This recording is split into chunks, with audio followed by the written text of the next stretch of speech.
یوں تو اس دنیا میں بے شمار قابل ذکر خواتین گزری ہیں جنہوں نے اپنی محنت اور ذہانت کے ذریعے اپنا نام رہتی دنیا تک امر کر لیا۔ ان میں ملکہ وکٹوریہ سے لے کر رضیہ سلطانہ اور لیڈی ڈائنا تک شامل ہیں۔ اس معاملے میں سلطنت عثمانیہ کسی سے پیچھے نہیں۔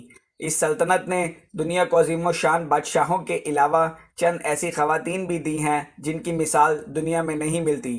ان خواتین میں ایک نام ہے کوسوم سلطان کا۔ کوسوم سلطان کی شخصیت مسلم اور غیر مسلم خواتین میں ایک رول ماڈل کی طرح ہے۔ ان کی داستان زندگی میں عروج ہے تو زوال بھی، محبت ہے تو نفرت بھی، اور خلوص ہے تو دھوکہ بھی۔ یہ داستان شروع ہوتی ہے یونان کے ایک جزیرے ٹائنوس سے، جہاں سن 1590 میں ایک لڑکی نے جنم لیا جس کا نام انستھازیا تھا۔ یہ نسلاً یونانی تھی۔ یونان میں انستھازیا کا مطلب ہے دوبارہ جنم لینے والی۔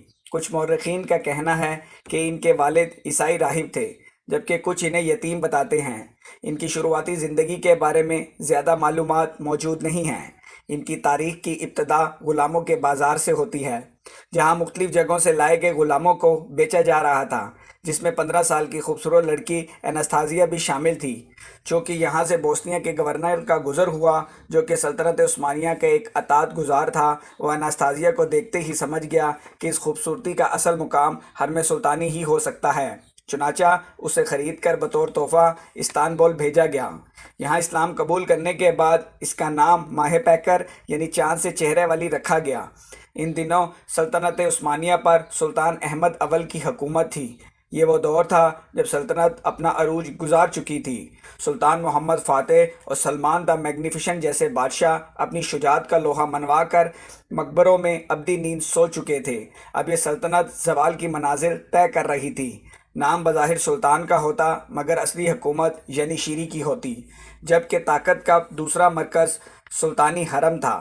سلمان دا میگنیفیشنٹ کے دور سے خواتین کو سیاست میں بے پناہ اختیارات حاصل تھے، جو اس وقت اپنے عروج پر تھے۔ حرم کا سب سے بڑا عہدہ والدہ سلطان کا ہوتا، جو طاقت و قوت میں سلطان کا ہی ہم پلہ تھا۔ سلطان احمد اول کے دور میں اس عہدے پر سلطان کی دادی صفیہ سلطان فائز تھی۔ صفیہ سلطان سلطنت کے ہر عہدے کے فیصلے پر قابض تھی۔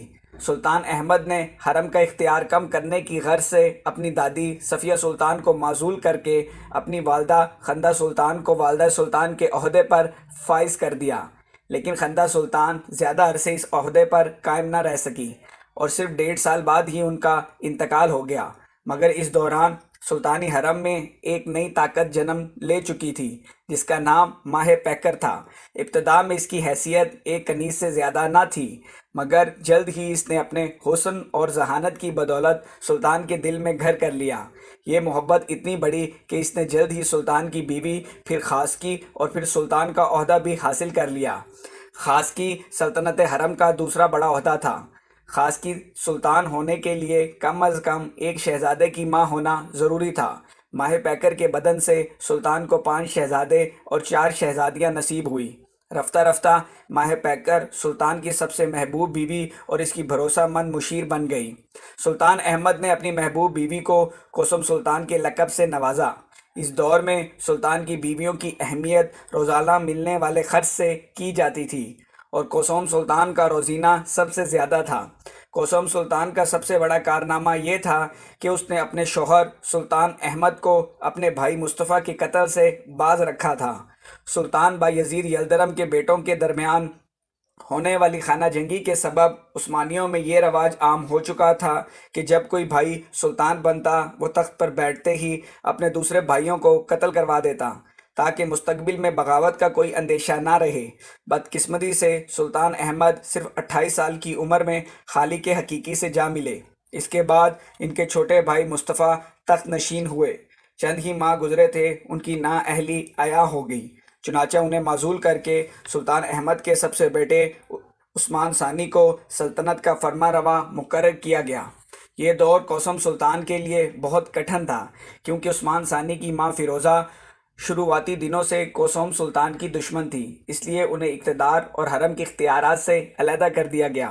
عثمان ثانی کے دور میں ینیشری فوج کی منمانیاں حد سے زیادہ تجاوز کر چکی تھی، اس لیے عثمان ثانی نے ان کے متبادل دوسری فوج بنانے کا سوچا، لیکن اس سے پہلے کہ وہ اس پر عمل کرتا یعنی شیری نے اسے معزول کر کے قتل کروا دیا۔ اس کے بعد کوسوم سلطان کے بیٹے مراد فورد تخت نشین ہوئے۔ تخت نشینی کے وقت ان کی عمر صرف 11 سال تھی۔ یہاں سے آغاز ہوا کوسوم سلطان کی حکمرانی کا۔ یہ دور زوال ہوتی عثمانی سلطنت کے لیے بہت اچھا ثابت ہوا۔ خالی پڑے خزانے کو پھر سے بھرنا شروع کیا گیا۔ عوام کی فلاح و بہبود پر بھرپور توجہ دی گئی۔ کوسوم سلطان نہایت دانشمند خاتون ثابت ہوئی۔ آپ نے کچھ ہی عرصے میں ملک میں پھیلی خرابیوں پر قابو پا لیا، ملک کو اندرونی اور بیرونی خطرات سے پاک کیا۔ جب مراد فورد 21 سال کی عمر تک پہنچے تو حکومت مکمل طور پر اپنے ہاتھ میں لے لی، لیکن جلد ہی ان کا انتقال ہو گیا۔ مراد فورد کے بعد کوسوم سلطان کے بیٹے ابراہیم تخت پر بیٹھے۔ انہی دنوں کرائمیا کے خان نے ایک غلام لڑکی کوسوم سلطان کو تحفتاً بھیجی۔ کوسوم سلطان نے اس کا نام طورخان رکھا اور اسے سلطان ابراہیم کی کنیزوں میں شامل کر دیا۔ سلطان ابراہیم بھی ایک کمزور حکمران ثابت ہوئے اور یانشیری نے انہیں قتل کر دیا۔ اب مجبوراً سلطان ابراہیم اور طورخان کے کم سن بیٹے محمد کو تخت نشین کر دیا گیا۔ کوسوم سلطان نائب سلطان بنی اور طورخان کو والدہ سلطان کا عہدہ ملا، لیکن طورخان نے اس عہدے کا نہایت ہی غلط استعمال کیا۔ اس سے پہلے کہ کوسوم سلطان اس کے خلاف کوئی قدم اٹھاتی، طورخان نے سازش کے ذریعے کوسوم سلطان کو موت کے گھاٹ اتار دیا۔ کوسوم سلطان کی خدمات کو آج بھی ترک قوم نہیں بھولی اور انہیں نہایت احترام سے یاد کیا جاتا ہے۔ بلا شبہ کوسوم سلطان سلطنت عثمانیہ کی عظیم ہستیوں میں سے ایک ہے۔ آپ لوگوں کے پیار بھرے کامنٹس اور لائکس کا بہت بہت شکریہ۔